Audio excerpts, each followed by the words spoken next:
Chhattisgarh school सफाई कर्मी कल्याण संघ ब्लॉक इकाई केशकाल के सैकड़ों की संख्या में महिला एवं पुरुष सदस्यों ने अपनी 2 सूत्री मांग को लेकर पीसीसी अल्पसंख्यक विभाग के प्रदेश अध्यक्ष अमीन मेमन के माध्यम से मुख्यमंत्री के नाम ज्ञापन सौंपा है।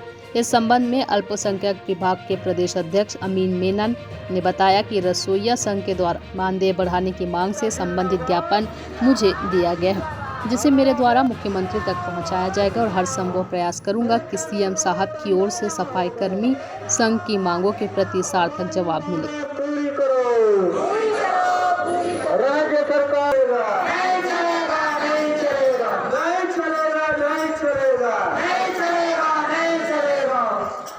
ज्ञापन ये है कि ये छत्तीसगढ़ स्कूल सफाई कर्मचारी हैं, ये लोगों का ये है कि मानदेय इनका बढ़ाने के लिए ये लोग एक लेटर मुझे दिए हैं और मैं इसको माननीय मुख्यमंत्री भूपेश बघेल जी के पास रखूँगा और मुझे उम्मीद है कि कुछ ना कुछ इनका सार्थक कुछ निर्णय होगा। मेरा नाम विष्णुदास कुलदीप है। मैं स्कूल सफाई कर्मचारी का कोंडागांव का जिला अध्यक्ष हूँ। ये हमारा स्कूल सफाई कर्मचारी का एक समस्या है कि हम लोग 2 घंटा ड्यूटी करते हैं, वहाँ से आदेश जारी किया है, लेकिन सुबह शाम बंद करो और स्कूल खोलो बोलते हैं और सरकार हमको केवल 23 रुपया मानदेय देता है।